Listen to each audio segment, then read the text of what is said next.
Hello, everybody, and welcome to another episode of the Faerie Conclave. This is episode 103. I'm your host, Alec. My pronouns are he, him, and I'm super excited to have a special guest on with me today. It's Mel the Maneater. How are you doing today, Mel? I'm fantastic. How are you, Alec? I'm doing so good. Yeah, and I'm excited to talk about one of your favorite decks. Also, a little bit extra excited to talk about it because it's a deck that I also have and I love so much. And that doesn't always happen, so I'm excited to get into that. But to introduce you a little bit, you have a really, really fun YouTube channel, and I wanted to make sure we shouted that out like right at the top because I think you make incredible content and it's like super relevant stuff, like relevant videos to recent releases and your thoughts and feelings about new products, but also I feel like there's some like lifestyle stuff in there. But yeah, will you please introduce your content and your YouTube channel better than than I can? For sure. For sure. My channel is called Mel the Maneater. I make content on YouTube, TikTok, and Twitch, but I mostly focus on YouTube. And in the past, I have done a lot of product reviews and guides, especially with Magic getting as many products as it has been getting. I remember what it was like being a new player to Magic, and it can be super confusing to I didn't even know when I bought a deck that it was a Commander deck, and I didn't know what Commander was. So my first time playing Magic was very embarrassing because I had no idea what I was doing or what format I was even playing. And so I always try my best to, whenever I do more informational videos, I'm always thinking about like new players to Magic, because there's a lot of content out there that can even be kind of tailored to new players, but will use a lot of words that we as people who've been playing Magic for a long time forget that new players have no idea what we're talking about, you know? Yeah. And so I think my channel is very pivoted towards new players and to anyone who loves Magic. And I am also kind of pivoting more towards less so, I think, informational videos as much, and more towards like kind of topical things like the state of the game and the state of tabletop gaming in general. And just kind of my thoughts and feelings on different aspects of it, and also still products, because I love doing reviews and stuff like that. So if that interests you, and if you also love Commander like me, please go check out my YouTube channel, Mel the Maneater. And yeah, that's about it. Yes, I love it. And I'll have links to make it super easy to go check it out in the episode description. But yeah, I'm glad you mentioned the new player experience. That's definitely an area that I think we just need more people to contribute to. And I'm really glad you do, because even like this podcast that I make, it's not like, I get a lot of comments where people are like, I wanted to listen to your show, but I had no idea what you were talking about. And they're like, what's a mana? Yeah, right, exactly. And it's also hard being in only a voice format. It's just hard to be like targeted at new players or at people who don't play Magic. But that's something I want to make sure is highlighted, because I want people to get into Magic and have more new players, and have new players feel comfortable in where they are, and have like content that makes them, not like doesn't overwhelm them. Yes, exactly. That's it. Yeah. So thank you for doing that. I think that's a really important part of kind of like the Magic content area that is often not thought of very much. Yeah, for sure. And yeah, I think it's like, everyone has their own opinions on, different like Magic products and how many are coming out. But I know that Wizards of the Coast is really trying to get new players. And for me, I love that, because I think I would love it if more of my friends played this game. That are like just every day in my life. And I've gotten to learn how to play with my family, and it's been amazing. And, I think, but when I did start, there was some content that was like, oh, like how to play Magic for beginners, or like how to play a match of Standard or Commander or whatever, but then still using words and not explaining them, that it's like, oh, well, you just Yeah. explained how to do that, but with words that I don't understand. Right. Yeah, it's true. And I get that kind of experience all the time. Literally just a few days ago, I have a friend who I've been trying to get into Magic. Yeah, and that's like the first thing he says. And I hear this a lot. It's like, why don't you try getting into Magic? And they're like, oh, I've looked at it, but it's just, there's too much and I don't know where to start. And I don't know what any of it means. And usually what I say to that is try Magic Arena and do the tutorials there, and that'll kind of like teach you the basics. But even then, it's not like I kind of want to get my friends into this to play with them, not just Of course, have them not get just have into them on Arena. Arena. Right, exactly. I agree. Arena is a fantastic place if you're just trying to learn the rulings. But at the end of the day, I think obviously there is, no pun intended, like a magic in playing this game in person with your friends. Yes. And it just doesn't have, for me, like I don't play Arena at all. Even when I Twitch stream like Dark Tide, like Warhammer games and shooters. You'll probably never ever catch me playing Arena on stream. I've not been able to get myself to do it, and it has nothing to do. Arena's fantastic. It's just not for me, and it's because I started out playing with the cards, and there's just something about Arena that doesn't click for me, and I think it's that. But for people who are new, who also isn't like, Arena's free for the most part, especially when you're starting out. Yeah. So I think it's a fantastic way for new players to come in and just to see if they even like the mechanics of the game and to see if it's for them. Right. Before they make that monetary investment into like a whole commander deck or a whole standard deck and the building it and everything.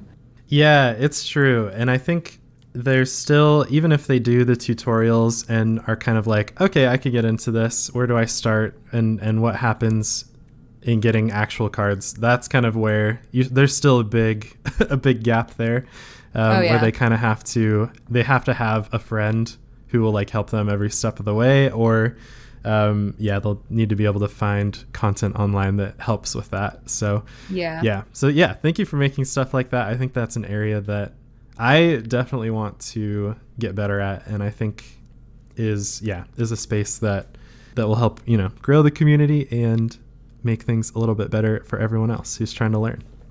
For sure. That honestly segues perfectly into talking about one of your commander decks, because it is a commander from a pre-constructed deck. But really quick, before we get into that, I will do a quick shout out for one of my patrons at the Conclave Mentor Patreon level. So thank you, HB, for being a patron of this podcast. I really appreciate it. And okay, let's get into it. So my first question for you, Mel, is who is the commander and the deck that we're going to be talking about today, and what inspired you to build it in the first place? So the commander we are going to be talking about today is Faldorn Dreadwolf Herald, and she is a commander, a pre-con commander from the Baldur's Gate set that came out in, I think, 2022. If I'm correct. I think it was 2022. Yes, I think so, yeah. And what inspired... So, funny enough, that was... I mean, I hadn't even been playing Magic for a year at that point, when this deck came out. And mine and my husband's both favorite decks actually both... his favorite's Captain Nagathorod. Nice. And that also came out with Baldur's Gate. But what inspired me to build the Faldorn deck was really just that. and this is my kind of initial thoughts, was at the time I understood Magic mechanics and stuff like that, but not to the depth that I do now, or really how deck building worked or anything like that. I just knew that she was hot and that she had wolves, and I thought that was kick-ass. So I was like, man, it's like a red hair. I had red hair at the time. And so I was like, man, that's me for real. And so Hell yeah. I got her, and my husband got Nagathrod, and we got them with the intention though of we were like, I don't think we'd really upgraded decks that much up until that point, mostly because we were afraid to, and we thought that it would be too confusing. But we bought these decks with the purpose of we're going to buy these, and these are going to be the first decks that we buy with the intention of upgrading them. Nice. And so, and it worked out great because, you know, of course, with any, at the time, when you don't understand Magic as much, you're kind of flying blind a little bit when you choose a commander, because you might be able to read what the commander does. And what, you know, what Faldorn does is she creates wolves and she exiles stuff, but, you know, you don't know how the entire deck is going to synergize. Yeah. When you're just looking at, you know, the face of a commander. Although I have known or realized that they've been better recently about explaining, like, on the box of the commander decks, saying what the purpose of the commander deck is and the synergy of it, and I love that. Because I don't think they used to do that. Right. Yeah. Anyway, that's a side note. And so, yeah, that was my inspiration. I thought she was, you know, a hot wolf mommy. And Yep. I was like, that's why I'm going to get her. Oh, yeah. I feel like a lot of my commander decisions are based on, is this art cool? And is the person hot? And if the answer is yes and yes, then there's a higher chance that I'll be building it or purchasing it. Yeah. I think every single one of the commanders that I run are just like attractive women. And Yes. I do it on accident, but also kind of on purpose. I love it. Well, Faldorn is so badass though. Like I always have loved werewolves, and in Commander, werewolves and wolves have had like, there's some cards that are okay, but nothing has really pulled them together. And this is the first commander that I just get like the most, the best wolfy, werewolfy kind of vibes from. And For sure. I love that. I think it's so cool. Creating an army of wolves is just, and then the way that Faldorn works is really unique. Like no other commander really does something like this in red and green, and I like it a lot. So yeah. And just being hot is and she's hot. Yeah. You're like, you know, all things aside, you know, I'm a feminist. She's great. She's badass, but also she's just hot. Like you can't deny. I was gonna say, I also think it's cool. Granted, I haven't played Baldur's Gate 3, but I thought that I didn't even realize. So that, like, this set was supposed to come out at the same time as the game, but then the game got delayed a year. Right. And so there's like, oh man, what's that one vampire that everyone simps for in Baldur's Gate? Like he's in the set. And like people are like, oh, that's, you know, cool hot vampire card, whatever. And then I remember the game came out and then everyone started simping for him. And then I was looking through my Magic cards and was like, oh my God, I have him. Like from however long ago this game came out. And so I think it's really cool having the like hindsight of going back through these Baldur's Gate cards and like also trying to connect them to the game. And Faldorn, I don't know if she's, again, I haven't played the game, so I don't know if she's straight up a character in the game, but from what I've seen of the game, I'm like, oh yeah, that's like a perfect like D&D like kick-ass werewolf mommy like character that I think you'd find in that game. So yeah, so good. And I love that you brought that up because I just keep going back to the Baldur's Gate set for exactly this reason. I've loved the game so much, and I remember when the set came out, I was like, oh, this is fun. It's like a D&D crossover, and the characters seem kind of cool. And I remember there's a card in that set, Asterian's Thirst. Yeah. Which is, it's actually really good, and I like put it in a couple decks. I can't remember exactly. I think it's like 4 mana instant, exile a creature, and then put +1/+1 counters on either like your commander or a creature you control equal to that exile creature's power, I think. Yeah. It's something like that. but the art was like kind of sexy and I just liked it. So I put it in a few decks, and then when the game came out, I was like, okay. You're like, oh my God. Yep. The Asterions, there's got a whole new meaning after that game came out. Yeah, it's true. And then kind of learning the characters' personalities from playing the game and then going back and looking at their cards. And I'm like, this set was really cool and like really well designed around the game. So it's kind of a shame that they didn't line up very well. I know. I feel like there would have been, it makes me sad because I feel Baldur's Gate 3 got so popular. It won Game of the Year. Yeah. And so it makes me sad because I'm like, oh man, if this set would have come out at the same time that game came out, I feel like it would have pulled more people into Magic. Because there would have been the marketing for the set and then obviously the marketing for the game at the same time. And that would have been a really cool thing of people being like, oh my God, I love Baldur's Gate 3. And then seeing that, you know, Asterion is in this new Magic the Gathering set and being like, you know what, I don't even play this game, but I want a card with the hot vampire on it, you know? Seriously. And then it's the gateway drug, you know? Yeah. Totally. Yeah. And I feel like it came out, I don't remember, sometime in 2022. And then the game was like later 2023. So it was like summer. It was, I think both of them, I think it was almost exactly a year. It was like July. I want to say they were both came out July, but one was in 2022 and the game was in 2023. Right. Yeah. I feel like that's just long enough that the set kind of had rotated out of like big stores, and even game stores probably had kind of gone through their stock of it already. Yeah. And I remember a very like lukewarm reaction to Baldur's Gate the set when it first came out, and then anyway, it is a shame. I feel like it could have popped off so hard, but I have enjoyed kind of like, now that I've played the game 1.5 times through, I'm like, oh geez, going back and reading through just like scrolling through the cards and seeing a lot of stuff that is in the game, and just they did a great job. I loved it.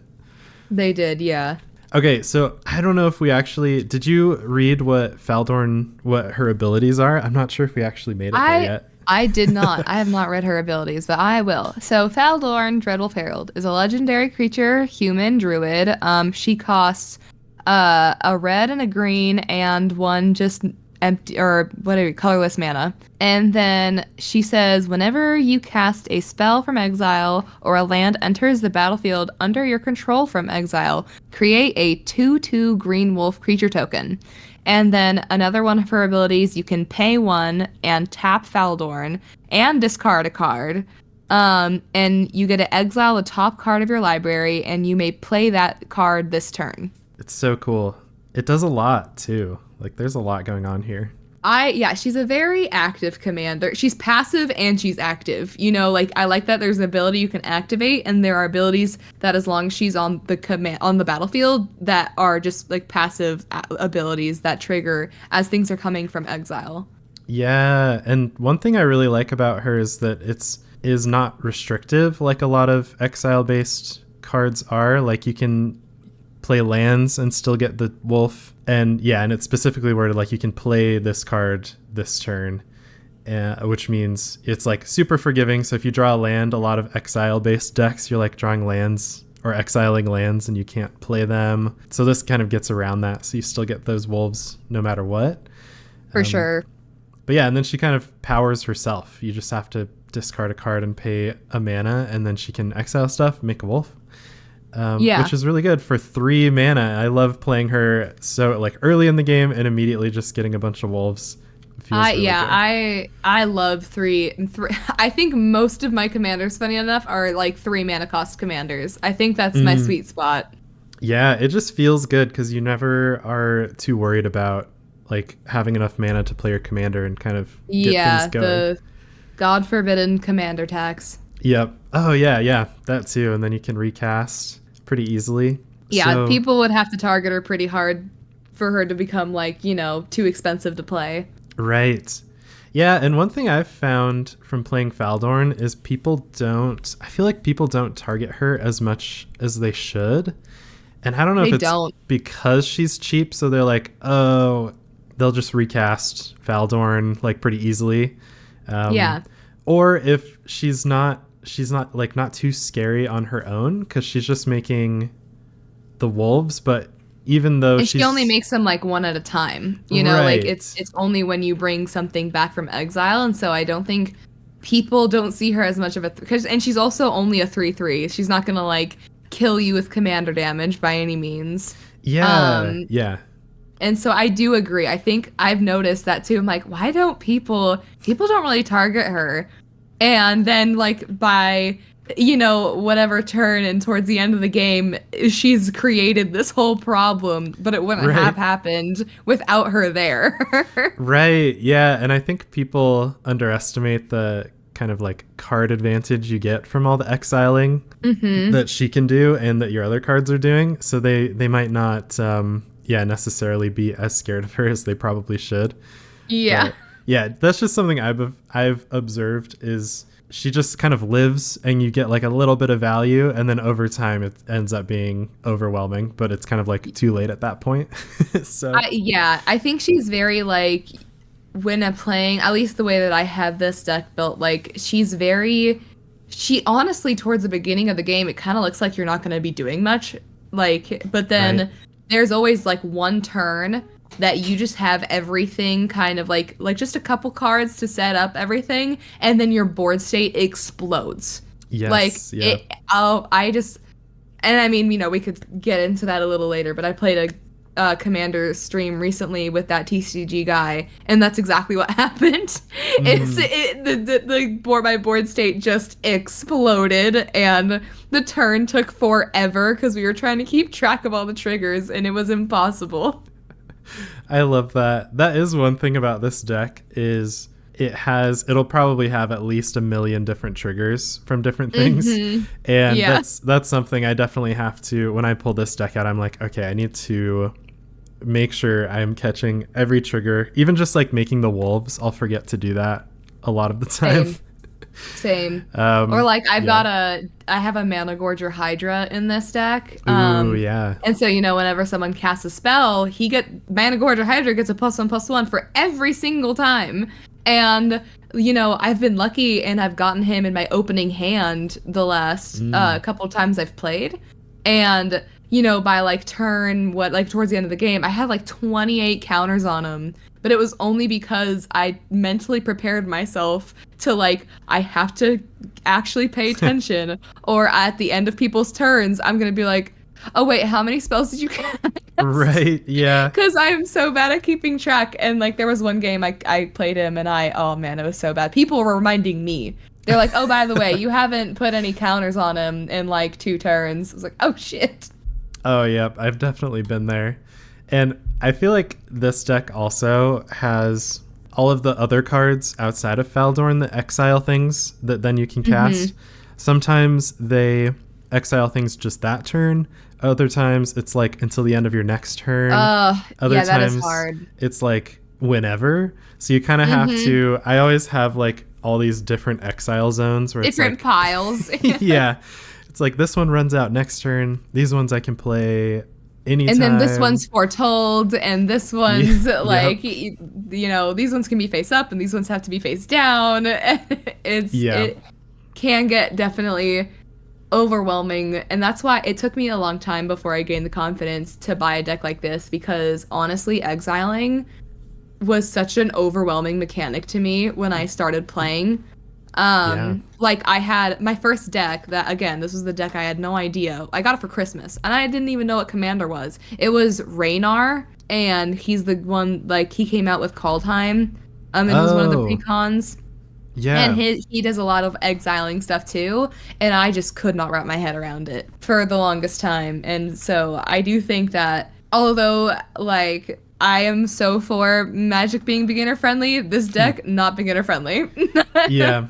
Yeah, I'd agree with that. I think just as a concept, like stuff dies and goes to the graveyard just makes sense. That's like something that's in most card games, and anyone who's played like tabletop games or video games, that just is like, it is intuitive.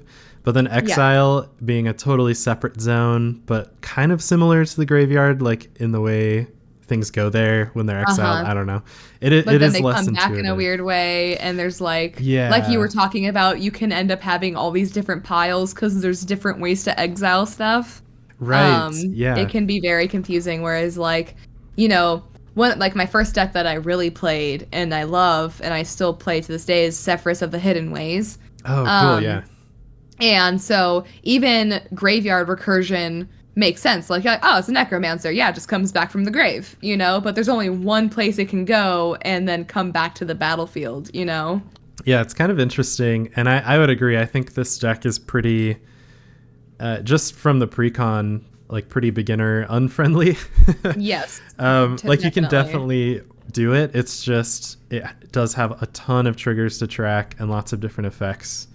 And just a lot of different mechanics. Like Cascade is in this, and that's a really big theme in especially the deck that I run, or the way that I've built it out. And there's just so many different things to keep track of. Like I would, you know, I actually, you know, shameless plug, I made a YouTube video on what I think the most beginner-friendly commander deck is, but that also has like the best, like some of the best upgradability potential, and that is fun. And I picked oh man, what's her name? It's Lathril. I don't know why I play her all the time and I cannot think of her name. Who's also from Call Time. And just because elves are awesome, and obviously the elf ball deck is infamous, and but it's also really simple mechanics. It's just create a lot of elves, buff your elves, and have fun. It's my like, you know, I'm gonna be going to MagicCon Chicago, and that will be my turn off my brain deck. Yes. Okay. I was gonna say, I always call that my like end of the night deck when I don't want to use my brain. Yeah. Whereas Faldorn is definitely a start of the night type of deck. Yep. Especially like, oh man, like I love going to MagicCons and Command Fest and all these different events, but man, playing Commander literally all day, it takes it out of you. It really takes it out of you. And so by the end of the night, I'm the smoothest brain person ever. And we wake up at like 8 to get to the, the venue, and then there's the whole day and you're playing with people, and then afterwards there's usually like a lobby con somewhere where, you know, people will meet up, and then you're playing until like 2 a.m. Oh yeah, always way too late. Yeah, once you're on your like 18th game of the day, you definitely maybe don't necessarily want to be tracking like 5 different exile zones while you're making and wolves. I don't think, and no one else wants to track it for you. Right. Like, everyone's just like glazed over. It's true. Yeah, it's true. But I think that having decks that kind of fit both styles is important, because it is fun to kind of like start the day off. You've got coffee in hand. Ready to go. It's like, okay, let's do this. Let's make an army of wolves with all these weird mechanics. I'm ready to make some big brain moves. Yeah, exactly. It's fun to start. It's really fun to start there. So I do like it for that. As far as this deck goes, do you have anything else you want to talk about when it comes to like the history of the deck and some of the changes you've made since you first got it? So when I initially got the deck, I wanted more stuff to interact with the Cascade mechanic, just because I thought it was fun. I mean, who doesn't like playing stuff for free? Yeah. So I also wanted more stuff, more cards to help with the, it's cool to like, you discard a card and exile the top of your library and play it that turn using Faldorn, but, it's up to the gods, whatever card is on top of your library, Yep. It could be a land, it could be a soul ring, it could be whatever. Something not as punchy as you want it to be. And so I wanted to add more cards that kind of help me know, like, whether that's through scrying or being able to discard to the top of my library. That's a big one that I'll get into later.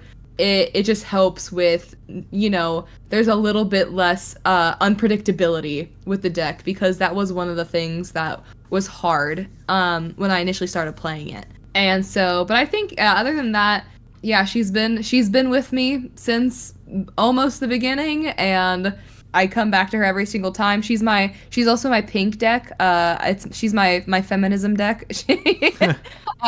Aside from her obviously being a hot, powerful woman, I decided to get a hot pink like Ultra Pro case and a hot pink card sleeves. Yes. So that's like my Barbie girl deck. So if you ever see me playing a deck with like all pink, it's Faldorn. Amazing. I love that.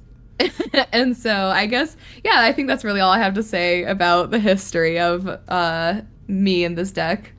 Nice. Yeah, I feel like I had the same thoughts when I first got this deck, which is cool because you really can take it a whole lot of different directions, just based on what I've seen on like EDH Rec and people who have written articles about Faldorn. There's a really cool, like, you can have like a madness kind of discard thing going on with her discard ability, and a lot of people take advantage of that, and I think that's a really cool way to go. But I also went in the direction of I just want to cascade more. Yep. Purely because I think it's fun. Like cascading, it's true. I like what you said about how it just lets the gods decide what happens. Yep. And that honestly helps because, yeah, having all this exile stuff is a lot to track. So if you're just like, I'll play something with Cascade and just see what happens, that's a little less on me to try to figure it out, if that makes sense. Yeah, I mean, I don't like Commander unless there's a dash of chaos, Yeah. and I think Cascade is such a chaotic mechanic. Agreed. Yep. I love it so much. We kind of mentioned it before we started recording, but I love using the Discover cards, which, speaking of, mechanics, like adding confusing mechanics, it's pretty much just Cascade, but like a little bit different.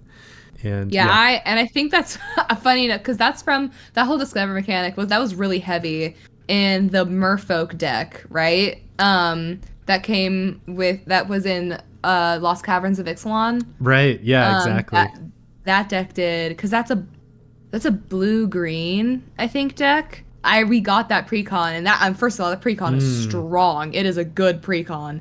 And I think that's why one of the reasons I liked that deck so much, and I just thought it was so fun. I was like, oh, why do I like this so much? Oh, because it kind of plays like Faldorn. Yes. Okay. I've had moments like that where I'm like, ooh, this new deck is really fun. And then I'm like, oh, it's because it's doing the same thing as a deck I already have and love. Just maybe like slightly different colors or something. More the merrier. Exactly. And you can never have too many. So. Oh, I think I have. I mean, listen, I'm not going to say it's too many. Other people have told me it's too many. I think I have 38 Commander decks. Ooh, okay. That's impressive. But a lot of them are precons. Okay, nice, I've bought a lot of precons. I've only had so many that I've actually upgraded, but for a while there, I mean, we went a little magic crazy, and when we were getting into it, we just bought like essentially every single precon that came out with a set. Oh, nice, yeah. Just because me and my husband really liked, trying them out and playing with our friends, and we thought it was exciting. Eventually, we stopped doing that after we were like, we have a whole tub. Like, we have a tub of not even just the card, like Commander decks, just Commander decks. That's not even including, our gigantic thing of just like, bulk cards. And so yeah, it's a little bit of a problem. Well, the precons are just a great way to start a collection and kind of like get it going, because they, especially the ones the last few years, have so many cards that are good in a lot of decks. So if you ever want to take some of them apart and put them together into something else, you kind of have a lot of the pieces you would need for that. Yeah. So, and I mean, we've definitely bought some Commander decks that are getting blown to bits and having their good cards put somewhere else, because like just a couple times we've bought older decks from before we got into it, and we just to try them out, because again, this was like when we didn't really know exactly what we were doing or how like deck synergy worked, and we tried it. We're like, wow, this deck sucks. We Yeah. are never playing this deck ever again. It's going to get scrapped for parts. Yeah, and that's kind of how you figure out what you like to play anyway. If you play a precon and you just don't like it, then you're like, okay, well, I can use these cards for something else. And then if I see a similar type of precon in the future, I know to avoid it because I don't like doing whatever that one is doing that was similar. So Yeah. I've gotten a little bit better in the last couple years about taking decks apart. I think I have 20 right now. But yeah, I've been a little more responsible about, like, if I haven't played them in a long time, I'll just take it apart. But I have been where you are now at some point. So yeah, no judgment here. No judgment. Okay, so what is it? And you've definitely hinted about this a little bit, but what is it about this deck that you just like playing? Like, what makes you like it so much? I just love that I feel like there are a lot of decks that I feel like you never truly feel like you're doing much. And with this deck, you do a lot. And sometimes for better or for worse. I think I just love this deck because it feels like, you know, even if you're not doing anything like super crazy, you're creating wolves. Like, there are some enchantments in here that let you create like beasts and add counters on stuff, and you're moving cards, you know, you're moving them to exile, from exile, you're foretelling stuff, you're cascading, you're flipping. Like, who doesn't like flipping through their deck, you know? Yeah. Seeing all the cards they have. And I just think there's so much to do with this deck. I like that it's not I feel like I've won in a lot of different ways with this deck. You know, ways that I didn't think I could even win. And I'll talk actually later when we go over one of my favorite moments with this deck is actually when I won in a way that I didn't even think was possible with this deck. And I feel like I'm still always, I feel like, rediscovering ways to play this deck and like different win cons. And I think that to me is the most exciting part, is that it's like you think it's, you know, you make wolves, you cascade, you exile, same stuff every single time, but it truly, for me, is so different every single time I play it. I think that is such an important part of having a deck that will stick around, is exactly that. And it's true, like, Faldorn has so many different ways to win the game. And I think that's really nice, because decks where you take a lot of silly little game actions and you're like doing all these things, especially if it's like exile based or something like that, where you're just kind of like moving cards from one zone to another one at a time, it doesn't always actually lead you towards winning, if that makes sense. But for sure. Yeah, and that's something that I have built a lot of decks like that, where they just do a million things, and then I look at my board and I actually haven't really gotten any closer to winning. But Faldorn has that built in. Like, you do all this exile stuff, you're cascading, you're moving things around, blah, blah, blah. All the while, each time you do one of those actions, you make a 2/2 wolf. And they really add up over time. I've had a couple games where I'll have like 50 wolves just from just from doing silly little exile things. And that's what's really nice about it, is like eventually you'll have a board big enough to just deal a ton of damage. But yeah, and then also there are all these other ways you can win besides that. One of my favorite cards in my Faldorn deck, which I just think is kind of silly, is Runebound Wolf. It's which one's that? It's just a little 2/2 wolf for 2, but you can pay 4 and tap it and deal damage equal to the number of wolves and werewolves you control to target opponent. Oh God. And like that's not like the spiciest thing ever, but I've just gotten somebody. I'll have like 20 wolves on board. I'm like, I'll pay 4, tap this, deal 20 damage to you. And whoopsies. Yeah, right, exactly. It's just like a silly little 2/2 win condition. It's just a silly little 2/2 win con. But yeah, that's something I have noticed about Faldorn, is there's so many different kind of paths to victory, and I think that makes it a really fun deck to play. And I like that aside from obviously there's like we already mentioned like how like the diverse the win cons can be and how diverse the deck is, but I feel like there are also a lot of decks that don't have a fantastic mix of like when it comes to it. I think this, at least the way I've built this deck out, is it has a great ratio of like larger creatures to smaller creatures and like also like creatures to sorceries and enchantments. Whereas because I can, again, and this is why I didn't pick, as much as I love my Lateral Blade of the Elves deck, she's not my favorite to play. Like I said, she's my turn off the brain commander. Yeah. And it's because it's just a lot of elves. It's a lot of elves, maybe a couple enchantments. And I think that there are a lot of decks that, they're very focused on playing like low cost creatures or high cost creatures. And I love this deck because I feel like it's a mixed bag. It's such a mixed bag, I feel like, with the different stuff you're playing. And I feel like for me, it feels like my most complete and my most balanced decks when it comes to, artifacts, enchantments, creatures, sorceries, that sort of stuff. Yeah, that's really important. And I think it's cool that you've gotten to a place where you just feel like it's perfectly balanced.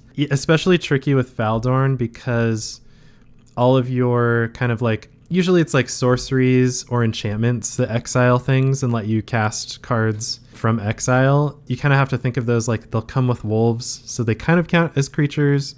Mm-hmm. But you also don't want too many of those because you just need to have other creatures besides 2/2 wolves. Yes, so, for sure. Yeah, it's kind of that's the tricky thing. That's something that's hard to balance. So I love that you found that. I don't even really think I found that in mine yet. This kind of deck, even if it's just fun to play, like you said. Like I always have a blast playing this deck, and you never really know what to expect when you sit down to play it. And at the end of the day, it's like that's why we play Magic in the first place. And so right. I think that's why it's my fave. It's so good. Yeah, I'm so glad we're talking about this deck. So okay, so my next question for you about it is, what are some of this deck's weaknesses, do you think, while you're playing it? So I do think this deck's biggest weakness is she don't have a lot of removal. If anyone plays something and is like, hey guys, what are we gonna do about it? And then anyone looks at me, I'm just gonna say, don't look at me. Cause I can't do anything about it. Cause yeah, there's no blue in this deck, and I am thankful for it cause I don't like playing blue really. Yeah, there's really not that much removal.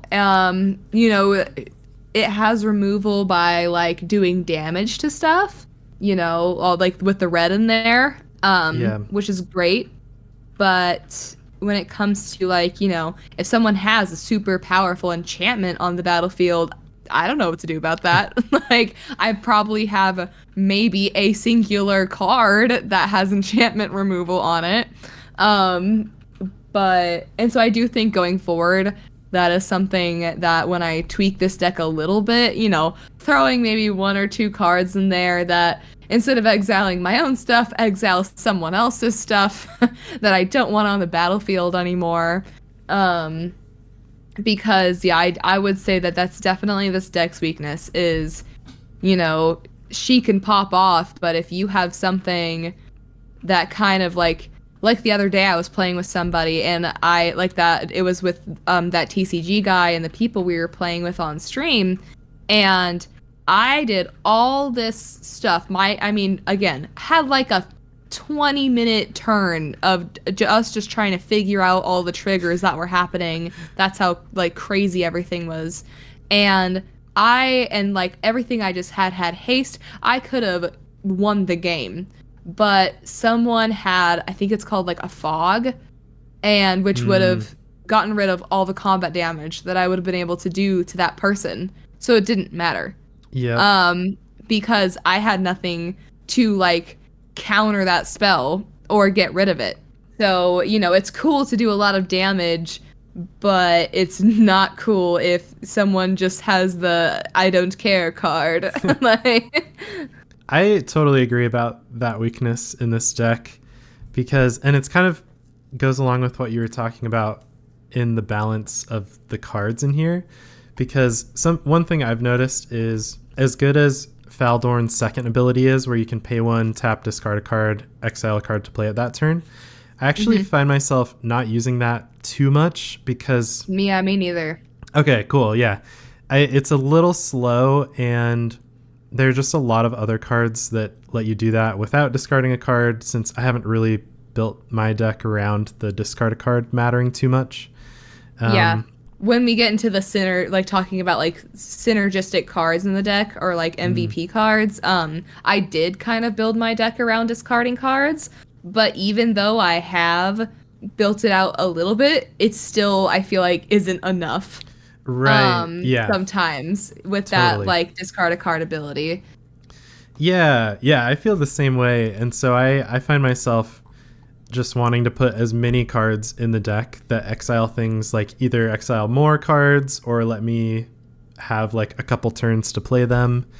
But along with that, there's not quite enough room to also have like a very thorough amount of removal, like you said. Of course. And it's like, the perfect deck like that, it just doesn't exist. Like there, maybe there are some, but obviously this is also, it's hard to upgrade a deck too much before you're like, this is getting like kind of C competitive EDH. Like, and that's not what I want, I feel like, every deck's got to have its like one weakness, or else it's just a little bit too try hard. Totally. Yeah. I think it's important to have the weaknesses.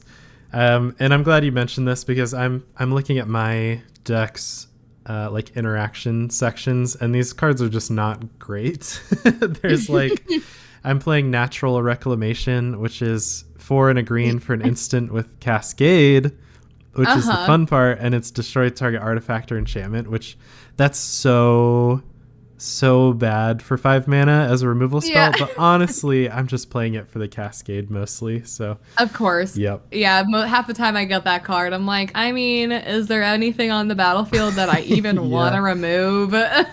Right. And then if there is an artifact or enchantment that is like causing problems and you draw that, you're like, 5 mana, but it's kind of funny.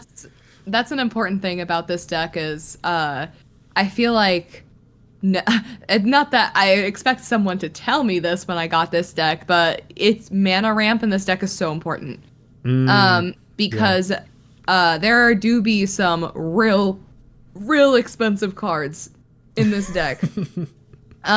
Yep. And, obviously they're expensive. They're really expensive cards with Cascade, so you can Cascade for hopefully a very expensive card. And you get to play it for free. Yeah. But yeah, that's something that thankfully this deck, usually I'm not too thirsty for mana, but 5 for removal is still not good. Right. Yeah. Yeah, it's true. And that's a good thing to point out is the Cascade cards, as fun as they are always super overcosted. And and the reason for that is like the best case scenario is you play 5 mana for this overcosted thing, and then you get like another, like you get a 4 mana spell for free, so you kind of get that mana back. Yeah, you got like the maximum value that you could have gotten. Definitely, but I've had plenty of times where I'll cast the 5 mana spell and just get like a 1 or 2 mana little thing that I didn't really want. And, yeah, you're like, great, an arcane signet. I'm so happy. Yeah, exactly. And that's kind of the fun part of Cascade, but it definitely is funny when you're just like, all right, 5 mana for this thing that normally costs 1 mana, but we'll see what happens. Yeah. Okay, so yeah, let's get into some kind of like specific cards in the deck. Are there any that you want to shout out that you really like that kind of fill specific purposes for the strategy of this deck? For sure. So earlier I mentioned we were talking about the discard ability that Faldorn has, where you pay 1, tap her, and discard a card, and then you get to exile the top card of your library, and you play that card. You may play that card this turn. So one of the issues with that ability is that, there's not, we're not playing blue. We don't get there's no scrying really in this deck. And so you don't know what you're pulling off the top of your library to, like, it could be a card that costs like 8 mana and you've already, you're already almost tapped out. And then it's like, okay, great, I can only play that card this turn. And then that card fizzles, if I don't. Yeah. And so one of the cards that, honestly, this is a card that it was an upgrade.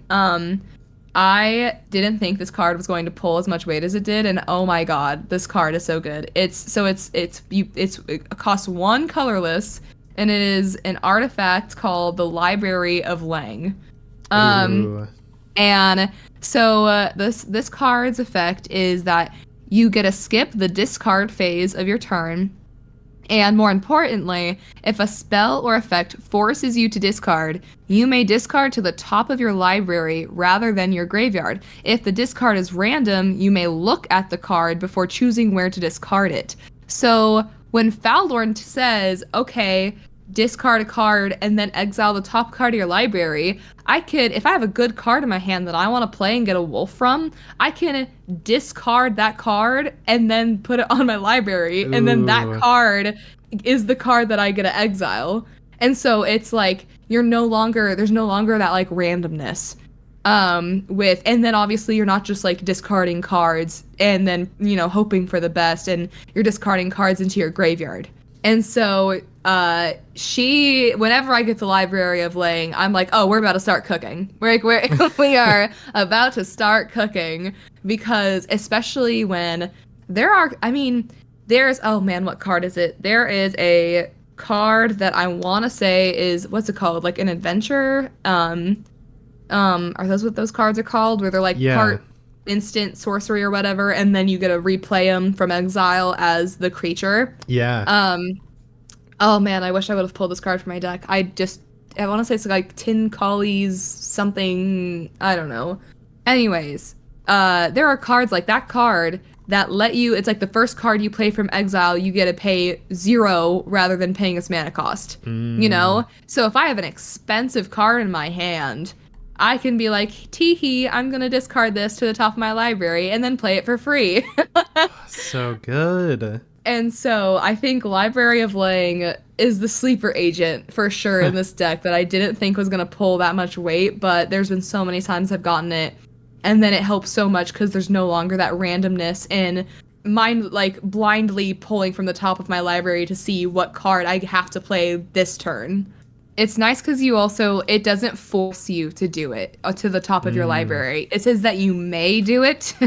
And so it's nice so that if you're in that situation where you're like, I don't know, my hand is kind of crap, I need a land, and you could just use it for just drawing through your deck to, pull from the top and see what you get if you need a land or something like that. Or if the cards you have, you don't really want to play them, you want something better.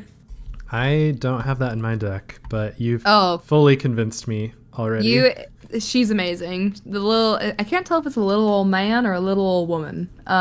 Either, I think it's a dude. A little old. But he kind of looks like an old folk. with a little robe on. Love reading some old ass books. So good. For 1 mana too, like that. Yeah, that's perfect for this deck. Yeah, I love that card. It definitely, I remember when I was like upgrading it, again, at the time I didn't understand mechanics that much. And so I was like, okay, whatever, I'll just get it because this, whatever I was watching told me to get it. So I'll get it. And I was like, oh my God, I'm so happy I actually bought this card. Right. Yeah, that's when I feel like you can't see everything it can do unless you are actually in a game with it out. And then you're like, oh, okay, this actually helps with a lot of the kind of little issues that this deck can have. Yeah, that's really nice. Would you say, if I were to ask you what the MVP of the deck is, would you say that it's Library of Lang, or do you have another card you want to shout out? I mean, Library of Lang is up there for sure, but I would have to say, if we're talking about, though, the most synergistic card in the deck, I would definitely say It is the demon with big titties himself, Nalfashnee. Yes.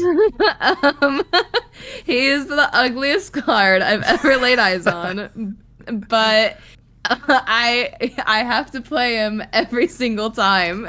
Yeah. He's a flying beast demon. He costs 6, so he's a little expensive. He's a 4/6 flying. And aside from that, though, the more importantly is whenever you cast a spell from exile, you get to copy it. You may choose new targets for the copy. If it's a permanent spell, the copy gains haste, and at the beginning of end step, sacrifice this permanent. So good. And oh man, when you just have like this was another card that I had that kind of made my board state go insane during my game that I had with that TCG guy.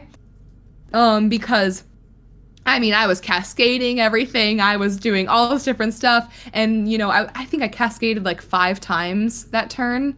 And then all of it copied. All of those like things from exile triggered a bunch of times from like the card I have, Primeval Bounty, which is another amazing enchantment to put in this deck. Definitely the most synergistic card, I think, because it really just, I mean, obviously it plays on the exile mechanic.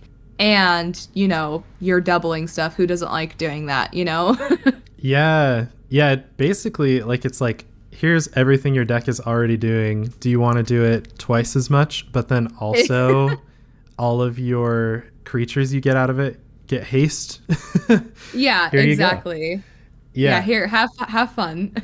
So good. Yeah, that's definitely a really, really strong, like, synergistic card for this deck. Yeah, and as far as the art for Nalfashnee goes, it's just, I feel like it's a long running D&D tradition. Like, if you've ever opened a monster manual, doesn't matter what it is, like, you're gonna see titties on a demon creature, and this just really He's so ugly. gives me that nostalgia from that. So yeah, and so funny enough, I had no idea. At least I got into D&D a little bit more recently, and I still would not consider myself like someone who knows a lot about D&D by any means. And so I didn't know that Nalfashnee was from Dungeons and Dragons. I just thought it was some ugly ass magic card that they decided to make. So good. But I kind of there's like a place in my heart for it. So he's grown on me mostly just because of how crazy he's gotten my board state. So when it comes to other cards in the deck, do you have any pet cards that might not be the best, but you just can't resist playing them because you love them? I mean, I would definitely say that this card, it's extra. It's very extra, and it costs a lot. And it's definitely a pet because it's like a pet, but it has 5 heads. This is Apex Devastator. Yes. It costs 10 mana. That's a 10/10 Hydra with the ability Cascade, Cascade, Cascade, Cascade. So good. Oh man, I whenever I pull this card, I'm like, I don't care how long it takes me to get the mana to play it. I will play this card. I don't even care if it's the right move to do on a turn. I will play this card. I'm so glad. So glad you said that, because this was the very first card I put into this deck after I got the precon. I played the precon once and I was like, yep, I like it, and I'm getting an Apex Devastator to put in. Yep. So yeah, I love Apex Devastator, and I think it's just a fun, like we're saying, you know, Cascade is just such a chaotic mechanic, and I just think this is such a chaotic card. Like, I don't know how many cards I've ever read that just have one word repeated 4 times, and that's the mechanic. So good.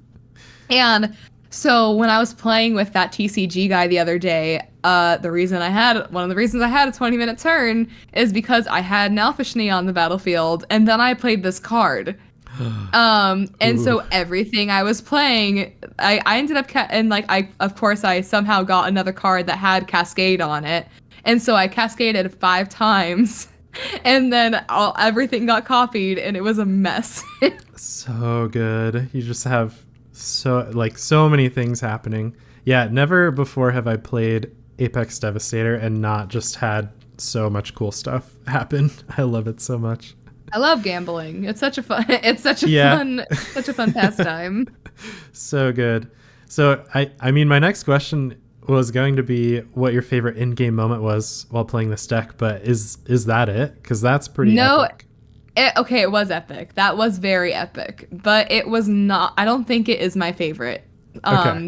Because I feel like, at least with this deck, that's actually, or not that specific situation, but situations similar to have happened quite a few times. But it was during Command Fest Portland, and I was playing with this guy named George, who he pops up on like the Professor streams a lot, and he's just like a very well-known like member of the Magic the Gathering community. Yeah. Not necessarily a creator, but definitely a great person to play Magic with. And then yes, it was Brian and Olivia. They're both lovely. That was my first. I went to MagicCon Vegas, but I didn't have like a creator badge or anything. I was just there like as someone who created Magic content, but nothing official. I was just there to like test the waters. Yeah. Command Fest Portland though, I was a creator with the Birds of Paradise. I was like, okay, I'm gonna go there. It's gonna be awesome. I'm gonna be a creator. But also, when you're a creator in Magic, there is this level of like, you kind of like, I make a fool of myself always. There's no getting around it. But there's a level of like, especially when I play with other creators, I like have a little bit of imposter syndrome to when it comes to like how good I am at playing this game. And so I found myself at a commander table with George, Brian, and Olivia, and was like, oh God, I am so not ready, to face against these people, but was so happy to be there.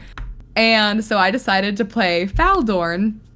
We were playing, and things were actually going pretty well. I can't remember who was winning, but it was just looking like I was definitely not going to win. But then, like, I got a lot of Cascade going. It was kind of like the final. Like, you could tell this was like the climax of the Commander match. And, I thought I was going to try and win in a way that like I would just do a lot of damage to people, but people had a lot of blockers and a lot of creature tokens, and that's important key to the story, is that everyone had a lot of creatures on the battlefield, like per person. This is one of those times that I won in a way that I didn't even know was possible with this deck. So I didn't even realize I'd won. Someone had to tell me, no, you just win. Because so I did all this stuff. I used like Endray's Forerunners to bust all my make all my stuff super buff. And I was like, I still don't think this is gonna be enough damage to like finish off this game. Like I don't think I win. I think maybe I can do damage, and then George is gonna kill me next turn. And so I had a Warstorm Surge on the battlefield, which is an enchantment that costs 6, that says, whenever a creature enters the battlefield under your control, it deals damage equal to its power to any target. Like, it was a cool mechanic, but, it's like, it was still not doing enough damage to kill anybody. And I'd kind of forgotten that enchantment was even on the battlefield. And then I was like, screw it. Like, I don't really have anything to do. I'm just going to play this. It's probably not going to... It's going to do a board wipe, maybe. I'm not going to win. And I played an Azuri's Predation, which costs 8. Ooh. And is a sorcery that says for each creature your opponents control, create a 4/4 green Phyrexian Beast creature token. Each of those tokens fights a different one of those creatures. So I was like, yeah, maybe I'll be able to clear some stuff. I still don't think this is going to win, though. And George looked at me and was like, no, you just won the game. He's like, what do you mean? He was like, you have a Warstorm Surge out. You just created like 4/4 green Phyrexian Beast creature tokens and did 4 damage to us like 30-40 times. And I was like, amazing. Oh, that's crazy. I literally, it's my favorite moment because I didn't even realize that combination was like in my deck. I didn't know that that was a win con. And so like he had to tell me like, no, like that's how this, you didn't know that that was a thing in your deck? I was like, no, I thought I was throwing a Hail Mary. And so I think that's definitely like my favorite moment, because I was so nervous going into that game.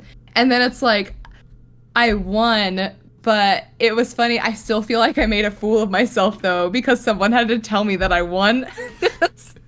Well, that's, I feel like that's how you know you're in a really good group, is if they help you kill them. Like, that's such a green flag for me. And for sure. Yeah, I love to see stuff like that. Yeah, honestly, Commander, it's like it's a collaborative experience. Like, I'm going to call out your triggers if you miss them. And yeah, if you have a way to kill me immediately, like, I'm going to make sure that you know it's there. Because that's just, it's fun. Yeah, it's way more fun. It is. And it's like, at the end of the day, like, you know, I'm so interested in different decks and different mechanics and like how people play them, because I want to know if that's maybe a deck that I want to try. Right. Or a mechanic that I want to try. And so, and at the end of the day, it's like you're playing with friends, you're playing with members of the community that you vibe with. And, you know, I want everyone to have fun and I want to see some cool shit, you know? Yeah, exactly. That's what we're here for. I love that. So, okay, incredible story, and I'm sad that we're already at our last question, but it is, what advice would you give to players out there who are listening to this and like the sound of how a Faldorn deck plays and want to build it, just like you, or in some other way? Kind of like, what's some advice that you would give to those people? So some advice that I would give is, I would suggest to do your best to capitalize on her discard a card mechanic if you can, because I don't think it's the main feature of the deck, but like I said with Library of Lang, when it does work, it works. And it takes out, you know, one of the hardest parts about Magic is that you're drawing from the top of your deck and there's chance, you know? There's a lot of unpredictability, but you do know what you have in your hand. And so if you can capitalize on being able to somehow, you know, like with Library of Lang, being able to discard and then exile from the stuff that's in your hand, and you'll get triggers. You know, one kind of card I want to shout out is Primeval Bounty, which is an enchantment that costs 6. And it says, whenever you cast a creature spell, create a 3/3 green beast creature token. Whenever you cast a non-creature spell, put 3 +1/+1 counters on target creature you control. And whenever a land enters the battlefield under your control, you gain 3 life. I can't tell you how, I don't think there's any way that you could build this deck where this card shouldn't be in it. Because a spell is anything, you know? It's going to reward you for literally doing anything. And so I think for anyone who wants to play this deck, I think that's a really important card. I think the discard mechanic is just a good thing to try and have cards in there to lean on. And when it comes to, I would say, just playing the deck as a whole, definitely prioritize at the beginning of the game. You know, even though it's not as fun to maybe go fishing for land, you should have cards in there that go like Nature's Lore and stuff like that, where you go look for a forest card or something like that. Play as much land as possible, because it is important when, you know, obviously cascading, you're playing stuff for free, but sometimes to do those things, you have to pay a lot of mana. And so prioritizing the land at the beginning of the game is very important. Even if it's like, you know, on that one game that I played with that TCG guy, I didn't play anything. There was nothing other than land on my battlefield until like turn 4 or something like that, or turn 3. And it can be scary. Yeah. But I also had like 2 different spells that were, you know, going fishing for land, and that really helped me out later in the game. And I also think finding a way to, like we had mentioned earlier, come up with some sort of system to organize what is exiled where. So if you have stuff that is foretold, have a little foretold pile. With anything that said, like, you know, there should be a pile for things that you can only cast that turn, and then after your turn is over, put that in a pile, even like behind you, because guess what? Those cards are dead. You cannot go back and get them. You forget about them. Throw them in the trash, like, after it's not your turn. You know, don't look at them. And then have another pile for cards that say there's another mechanic that says there are cards that you can play until the end of your next turn, which that one's huge. I love cards like that. Those are great. Those are spicy cards because then you get a little planning. And then also, there are a few cards maybe that say you could, you know, cast it from exile at any time. Those are a bit more few and far between though, and usually are just the cards that are foretold. So I think, yeah, just finding a way to organize all those things because it can get very confusing. Yeah. I would also, along with that, just like there are some decks that you can turn, like we mentioned, you can turn your brain off to. This is not one of them. You have to not just be paying attention to what you're doing on your turn, but to what everyone else is doing on their turns. Because something they are doing might trigger something on your board state. Like if you have a Mana Gorger Hydra in your deck, which you should, because he's amazing. So good. You have to keep count of every single spell that is cast on anyone's turn, including your own. Because every single time that happens, he gets a counter. And so I think this is a very active deck. If this is something that interests you, that's awesome. Just make sure that you're like turned on and paying attention to what everyone else is doing on their turns so you don't miss something. And then don't be someone who has their cards diagonally and sideways and upside down on their board state. You know, have a very clean board state. Otherwise, this deck gets insanely messy. Yes. Yeah, I think all of that is incredible advice. And I think it's kind of funny that I have this deck and have been playing it for a couple years. And I feel like I still learned some things that I need to do with it. From you. So thank you so much for coming on and letting me ask you a whole bunch of questions about one of your favorite decks. Of course. Thanks for having me. This was super fun. I actually have never really got to have this in-depth of a conversation about one of my commander decks, especially not one of my favorites, with anyone. And this was awesome.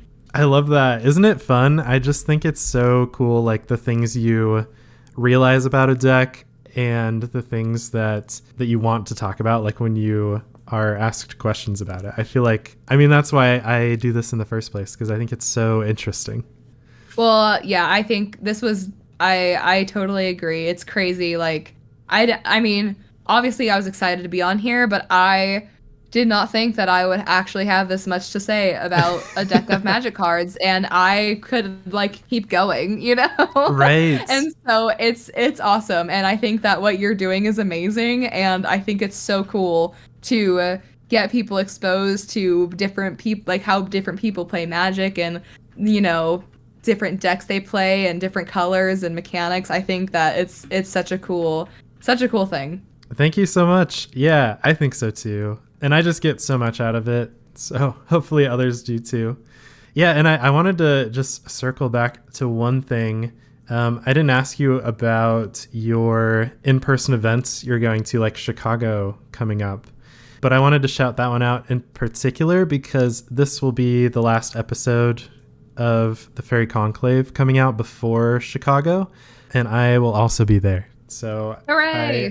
Hooray. So anyone else, like, please come say hi and let's play some Commander.